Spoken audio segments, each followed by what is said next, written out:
Olá a todos, meu nome é Wanderson Martins do Rosário, eu sou aluno de doutorado na Unicamp e vou apresentar o trabalho chamado Predição de Desempenho com Graph Neural Networks.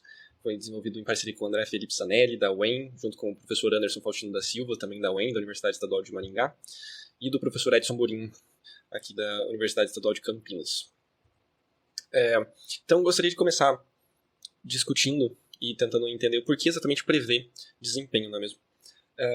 E um dos principais motivos para se prever desempenho é que aplicações de HPC, aplicações que dependem de alto desempenho, elas normalmente precisam de muitos recursos e os recursos importam, certo? Seja tempo, seja memória, seja energia, eles importam. E muitas vezes, por diferentes razões, é importante entender quanto você vai utilizar desses recursos, como você vai utilizar esses recursos para tomar diversas decisões. Nesse trabalho em específico, a gente vai usar previsão de desempenho para auxiliar uma técnica chamada de autotuning, que é a ideia basicamente de você tentar melhorar o desempenho de uma aplicação ou de um sistema, testando diferentes configurações, testando diferentes formas de rodar aquele sistema de forma automatizada e não de forma manual, certo? Então não vai alguém lá e tenta tirar o melhor desempenho. A máquina fica testando vários, usando diferentes técnicas para conseguir chegar num desempenho bom ou chegar num desempenho melhor do que o atual. Isso é chamado de autotuning. E por que é interessante predição de desempenho em autotuning? Para isso, talvez seja interessante introduzir o problema que a gente trabalhou em específico nesse trabalho, que é o problema de seleção de otimização. Ele é um problema clássico de autotuning em compiladores e geração de código, onde um compilador ele normalmente tem uma sequência bastante grande de otimizações e análises que você pode aplicar em um programa. Mas para cada programa de entrada, sabe-se que existe uma sequência única que é ótima, que produz o melhor código possível que aquele compilador poderia produzir com o melhor desempenho, ou o melhor consumo de memória, ou o que for a sua métrica. Aqui a gente vai estar falando de desempenho. Então, para cada programa existe uma sequência ótima. E essa sequência, existem várias técnicas que tentam descobrir essa sequência, certo? Então você pode ter algoritmos genéticos, você pode usar Bayesian Optimization para explorar esse espaço de possibilidades de sequência. E aqui você tem a lista só das otimizações que são aplicadas no Clang, no compilador do LLVM de C e C++, que são aplicadas no O0, que é o primeiro passo de otimização, que são as otimizações mais básicas. Você já vê que existe um conjunto bem grande. Se você olha a combinatória disso, é um espaço enorme de possibilidades de sequência. E isso significa que o problema de seleção de otimização, ele primeiro que é impossível você conseguir fazer a busca pelo espaço inteiro. Porque se você faz o cálculo da combinação de sequências que você poderia ter, se você não limita o tamanho dessa sequência, é infinito. Então você nunca conseguiria testar todas. Se você limita, normalmente, números razoáveis de tamanho da sequência, você já tem um número de combinações que é maior que o número de átomos no universo. Então é praticamente impossível você conseguir testar todas as sequências. E então você usa heurísticas para testar algumas sequências, como essa que eu falei, genética, Bayesian Optimization, diferentes técnicas. Mas aqui a gente está olhando, e a gente vai estar interessado, então a gente vai olhar para esse problema, e a gente vai estar interessado em um outro ponto aqui para tentar acelerar essa busca, né? Porque um é tentar reduzir o número de sequências que você olha, e o segundo é que você precisa diminuir o tempo para você olhar cada sequência. Porque para cada sequência que você gera a compilação, pode custar muito caro para você entender a métrica que você está avaliando. Por exemplo, se for consumo de memória, ou consumo energético, ou tempo de execução, normalmente significa que você vai ter que executar a aplicação. E para você saber em que momento tem um pico de memória, quanto de energia é gasto na execução inteira da aplicação, quanto tempo demora para executar a aplicação. E para cada sequência que você vai testando, você tem que executar a aplicação de novo. Se a aplicação demora 1 minuto, isso já começa a ser problemático. Talvez você precise de dias para fazer essa busca. Se ela demora 10 minutos, você talvez esteja falando de meses, anos, para conseguir testar um conjunto grande de sequências. Então começa a ficar impossível de fazer isso. Ou você diminui drasticamente o número de sequências que você vai testar, ou você arranja uma outra forma de conseguir prever o desempenho, ou a memória, ou o custo energético, sem precisar executar a aplicação inteira. Então são essas duas grandes formas de você melhorar o desempenho dessa busca, né, por melhores sequências de otimizações. E a gente vai focar nessa, que é ter um mecanismo de predição de desempenho que faça com que o custo de fazer essa busca se torne mais barata, certo? E isso não é algo novo. A gente sabe, como engenheiros de compiladores, que existem diferentes características na arquitetura, no código-fonte, na representação intermediária e tudo mais, que vão indicar para você qual é o desempenho da sua aplicação e como a sua aplicação vai se comportar. Então, por exemplo, e geralmente essas características elas estão codificadas em grafos, né? A maior parte das representações que você tem internamente em um compilador são grafos. Então existe diversas características, diversos trabalhos que falam, pegue o grafo de controle de fluxo e veja os ciclos, veja quantos ciclos, quantos loops você tem, quantos loops alinhados você tem, conte eles, conte quantas instruções você tem dentro desses loops, tente descobrir quantas iterações mais ou menos esses loops vão ter. Sim, várias técnicas que manualmente pessoas definiram que informações tirar desses grafos, que informações tirar sobre as instruções para conseguir prever o desempenho. E os resultados são muito bons.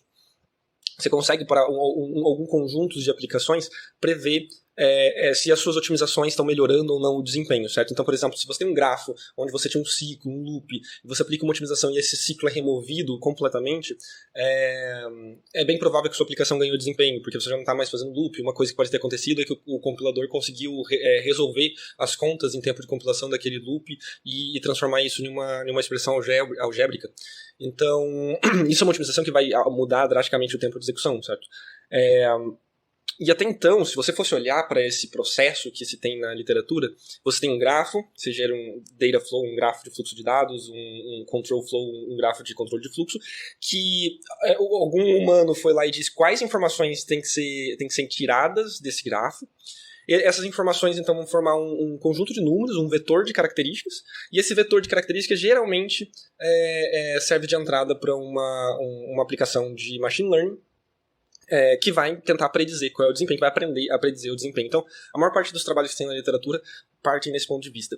No nosso trabalho, então, agora entrando na ideia de Graph Neural Networks, que eu ainda vou explicar nos próximos slides o que é exatamente, a gente quer fazer algo que seja ponta a ponta, end-to-end, que é você entrar com o grafo e o processo de machine learning é aprender quais são essas informações que ele tem que tirar, inclusive olhando para essas informações do grafo. Então, tentando detectar ciclos, tentando detectar estruturas no grafo, e não só as informações nos nós, os gráficos, os pesos das arestas, mas olhar para as estruturas do grafo e fazer a predição. Então, a nossa hipótese é que, como as coisas em compiladores são grafos, a nossa hipótese é que a gente consegue extrair informações desses grafos usando essa técnica bastante recente, que ficou mais popular nos últimos 2 anos, chamada de Graph Neural Networks. Então, é uma rede neural que a entrada dela é um grafo.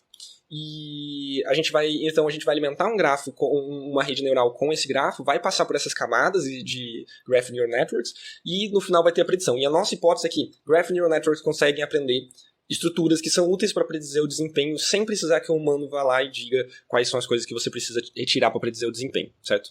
Então, falando um pouco sobre Graph Neural Networks, no lado esquerdo a gente tem a imagem do que seria uma representação de uma imagem no ponto de vista da rede neural, né? Um conjunto de pixels, então são um conjunto de pontos que são organizados no formato de uma matriz.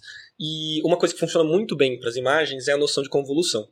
E a noção da convolução é: você vai utilizar toda uma vizinhança da sua imagem, então um conjunto de pontos ali na sua matriz de pixels.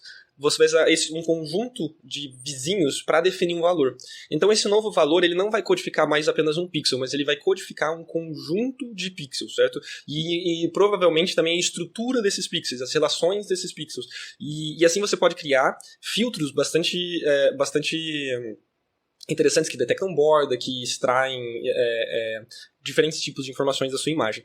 Antes de se ter as redes neurais convolucionais, são as redes neurais que aprendem a fazer essas convoluções, a gente ia lá e colocava quais valores a gente ia ter nos filtros para o que a gente queria extrair. Então a gente sabia que certos valores era um filtro que extraía borda e assim por diante. E a ideia das redes convolucionais é que a gente mostrou, não, a gente consegue aprender sozinho esses filtros.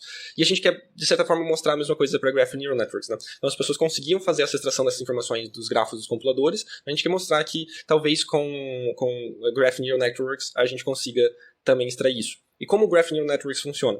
No lado direito, a gente tem um grafo menos estruturado, mas a ideia é a mesma. Ao invés da convolução ser uma janela fixa de tamanho ali na sua imagem, que vai deslizando para um lado e para o outro, você, a partir de um ponto no seu grafo, você olha para toda uma vizinhança.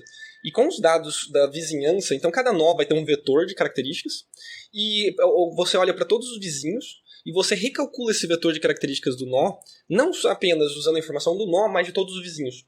E isso faz com que depois que você faça isso várias vezes, e você faz isso com pesos que vão sendo aprendidos, você consiga ir aprendendo estruturas do grafo e codificando a estrutura do grafo em todos os nós. Então, a partir de algumas iterações, todos os nós vão ter informações não apenas sobre ele, mas sobre seus vizinhos e sobre as estruturas de organização dos seus vizinhos, certo? E como a gente fez isso? Para testar isso, né? Primeiro que a gente definiu um conjunto de benchmarks para fazer o treino e a validação. A gente pegou as aplicações do banco de testes do LLVM e a gente rodou 300 aplicações desse banco de teste 10 vezes, pegando a média, para um conjunto de 100 diferentes sequências de otimização. Então, a gente tem 30 mil sequência, pares de sequência, aplicação e tempo de execução. E isso dá pra gente um bom conjunto para tentar treinar uma rede como essa e tentar fazer uma predição. E para facilitar o processo... Só que tem um problema aí, que se você gera várias sequências de otimizações, é bem provável que a maior parte das sequências de otimizações elas caiam em speedups insignificativos, porque é uma sequência que a maior parte das sequências elas não tem nada muito interessante, então você não tem um speedup significativo.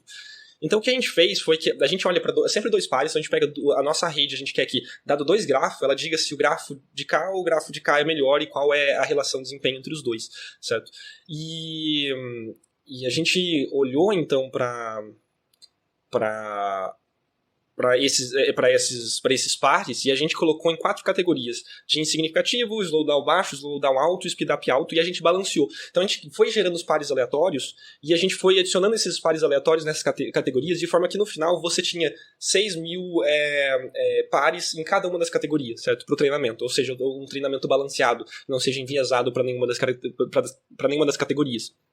Uma vez feito isso, a gente criou o nosso modelo, que o nosso modelo basicamente você entra com dois gráficos da mesma aplicação, compilada com diferentes sequências, e aqui a gente representa com um gráfico só na figura, para dar a entender que o grafo primeiro entra durante toda a parte de Graph Neural Network, então ele passa por uma cadeia convolucional, um layer convolucional, depois ele passa por um pooling chamado de minimal cut, depois ele passa por outra cadeia convolucional e depois ele gera o vetor final usando um mecanismo de attention sample. Isso é feito para o primeiro grafo, então isso vai gerar um vetor, que é no caso o vetor 1 aqui, por exemplo.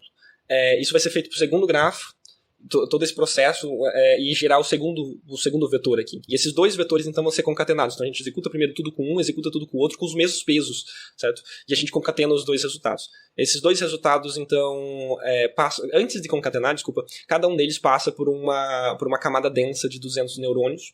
O resultado disso, então, é concatenado. E daí é passado por duas camadas de 832 neurônios também densas, que esse vetor de 32 números, então, é utilizado para gerar um softmax de 4 saídas, que vão ser o seu sistema de categorização, e um valor que é o seu speedup previsto, de 0 a infinito, né, onde é o valor de quanto você melhorou ou piorou no desempenho. Então, esses dois valores são os valores que a gente usa para treinar a rede, para ver se ela acertou ou não, ou quão longe ela está de ter acertado. E esse é o nosso modelo, essas são as explicações que a gente usou.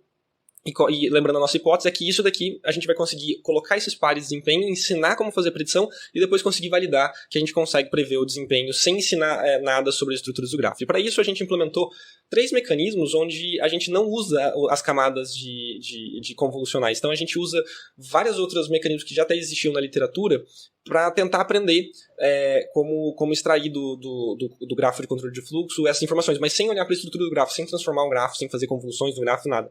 E para as 3 técnicas que a gente testou que não olham para o grafo, a técnica que olhou para o grafo foi muito melhor que as 3.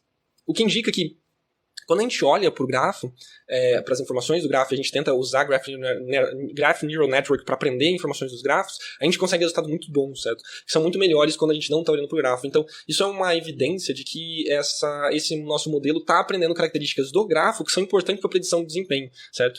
E aqui é a acurácia em relação às classes e o erro médio em relação ao speedup, certo?